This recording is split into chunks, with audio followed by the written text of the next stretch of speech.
بسم اللہ الرحمن الرحیم۔ گیلانی فورم یوٹیوب چینل میں خوش آمدید۔ آج کی اس ویڈیو میں ہم گفتگو کریں گے محبت کے 40 اصول یا عشق کے 40 چراغ۔ یہ گفتگو ہے مولانا روم اور شاہ شمس تبریز کے درمیان۔ جو گفتگو ہوئی اس کے نتیجے میں 40 اصول اخذ کیے گئے۔ اگر اہل ایمان ان 40 اصولوں کو غور سے سنیں تو وہ اپنی دنیاوی زندگی میں فلاح پا سکتے ہیں، اور یہ اصول آخرت کی زندگی کے لیے بھی انتہائی اہم ہیں۔ ہم آج کی اس ویڈیو کے پہلے حصے میں ان 40 اصولوں میں سے کچھ اصول آپ کی خدمت میں پیش کریں گے، جبکہ بقایا اصول آنے والی ویڈیوز میں آپ کی خدمت میں پیش کیے جائیں گے۔ لیکن ویڈیو میں آگے بڑھنے سے پہلے آپ سے گزارش ہے کہ اگر آپ ہمارے یوٹیوب چینل پر نئے ہیں تو اسے ضرور سبسکرائب کر لیں، اور ساتھ ہی بیل آئیکن کا بٹن بھی دبا دیجئے تاکہ ہماری ہر نئی آنے والی ویڈیو کا نوٹیفیکیشن آپ کو مل سکے۔ چلتے ہیں آج کے اس موضوع کی طرف۔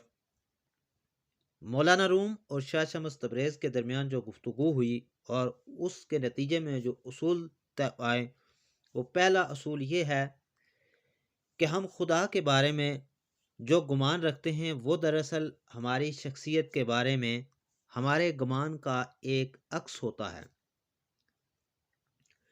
اگر خدا کے ذکر سے ذہن میں محض الزام اور خوف ہی ابھرے تو یہ اس بات کی علامت ہے کہ خوف اور الزام تراشی ہمارے اپنے سینے کی گھٹن میں پنپ رہی ہے، اور اگر خدا ہمیں محبت اور شفقت سے چھلکتا ہوا دکھائی دے تو یقیناً ہم بھی محبت اور شفقت سے چھلک رہے ہیں۔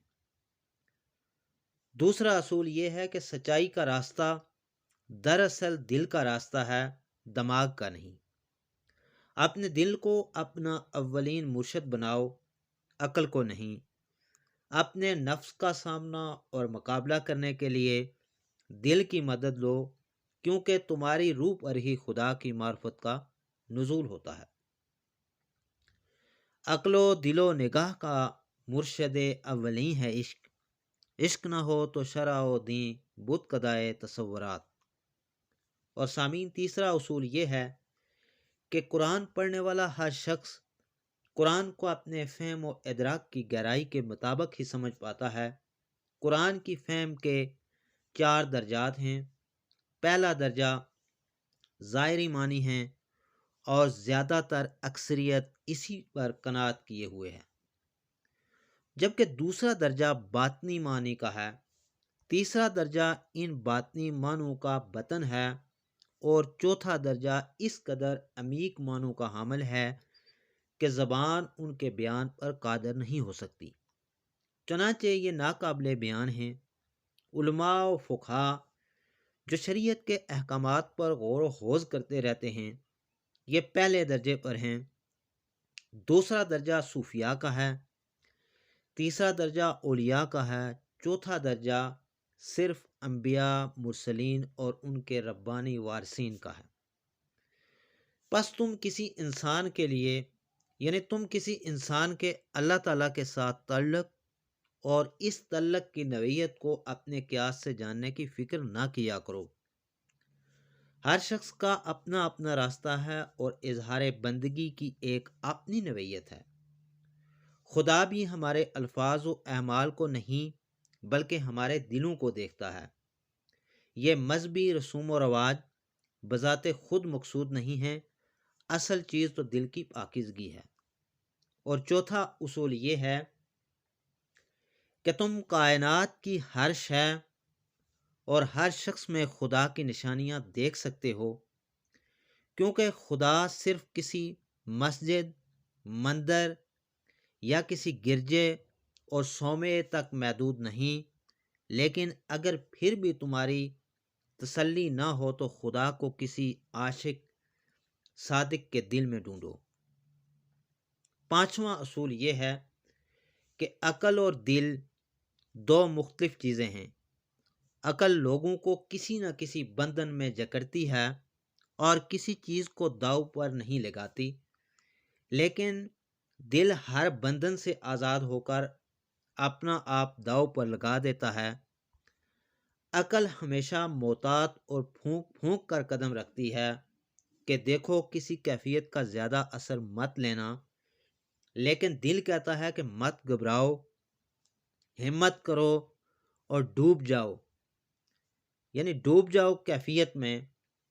عقل آسانی سے اپنا آپ فراموش نہیں کرتی، جبکہ عشق تو بکھر جانے اور فنا ہو جانے کے لیے ہمہ وقت تیار رہتا ہے، اور خزانے بھی تو ویرانوں میں ملبے تلے ملتے ہیں۔ ایک شکستہ دل میں ہی تو خزانہ مدفون ہوتا ہے۔ چھٹا اصول یہ ہے کہ دنیا کے زیادہ تر مسائل الفاظ اور زبان کی کوتاہیوں اور غلط معنی اخذ کرنے سے جنم لیتے ہیں۔ چنانچہ کبھی بھی الفاظ کی ظاہری سطح تک خود کو محدود مت کرو۔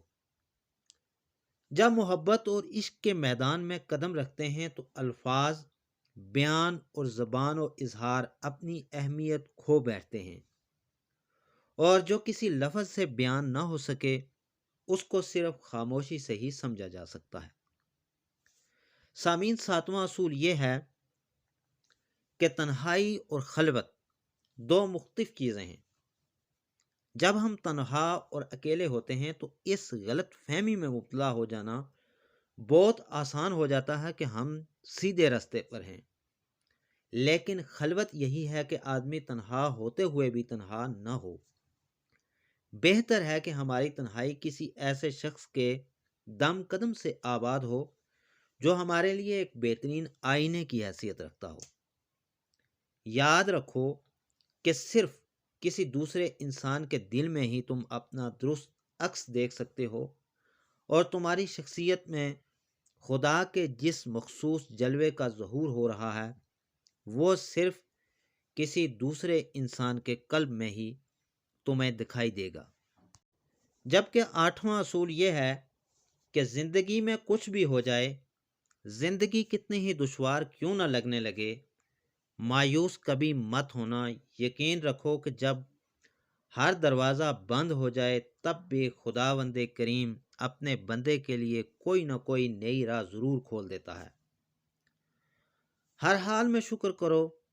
جب سب کچھ اچھا ہو رہا ہو اس وقت شکر کرنا بہت آسان ہے، لیکن ایک صوفی نہ صرف ان باتوں پر شکر گزار ہوتا ہے جن میں اس کے ساتھ عطا اور بخشش کا معاملہ گزرے، بلکہ ان تمام باتوں پر بھی شکر ادا کرتا ہے جن سے اسے محروم رکھا گیا ہو، عطا ہو یا منع، یعنی ہر حال میں شکر گزار رہنا چاہیے۔ اور اس کا نوواں اصول یہ ہے کہ صبر اس بات کا نام نہیں کہ انسان عضوِ معطل ہو کر بے بسی کے ہاتھوں برداشت کے عمل سے گزرتا رہے، بلکہ صبر کا مطلب یہ ہے کہ انسان اتنا دور اندیش اور وسیع نگاہ کا حامل ہو کہ معاملات کے انجام پر نظر رکھتے ہوئے رب پر بھروسہ رکھے۔ صبر کیا ہے؟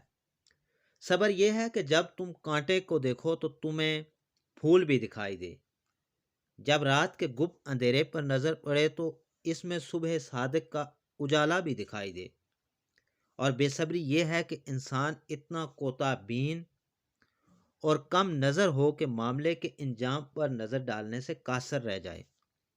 عاشقان الہی صبر کا دامن کبھی ہاتھ سے نہیں چھوڑتے، کیونکہ وہ اچھی طرح جانتے ہیں کہ پہلی کے باریک چاند کو ماہ کامل میں تبدیل ہونے کے لیے کچھ وقت ضرور گزارنا پڑتا ہے۔ اور سامعین، 10واں اصول یہ ہے کہ مشرق، مغرب، شمال، جنوب، ان سب سے کچھ فرق نہیں پڑتا۔ تمہارے سفر کی سمت کوئی بھی ہو، بس یہ دھیان ضرور رہے کہ ہر سفر ذات کا داخلی سفر ضرور بنے۔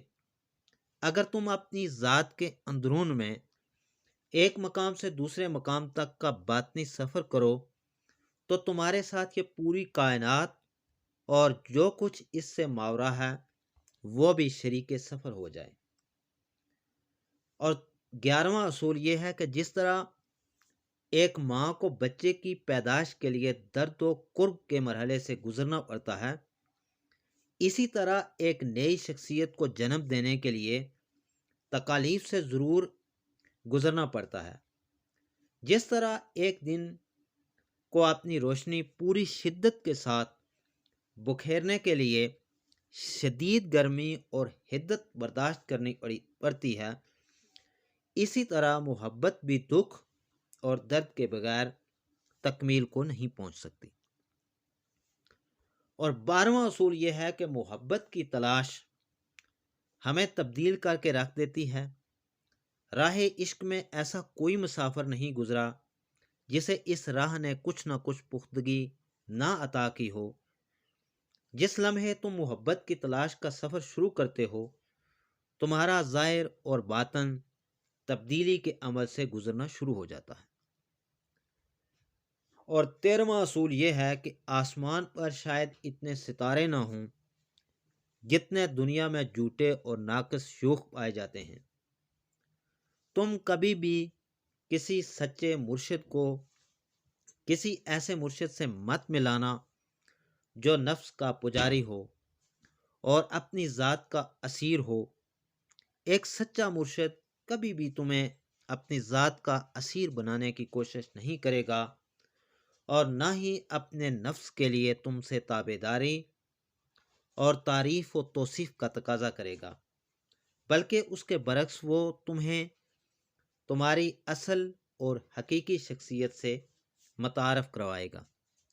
سچے اور کامل مرشد تو کسی شیشے کی مانند صاف شفاف ہوتے ہیں تاکہ خدا کا نور ان میں سے کامل طور پر چھن کر تم تک پہنچ سکے۔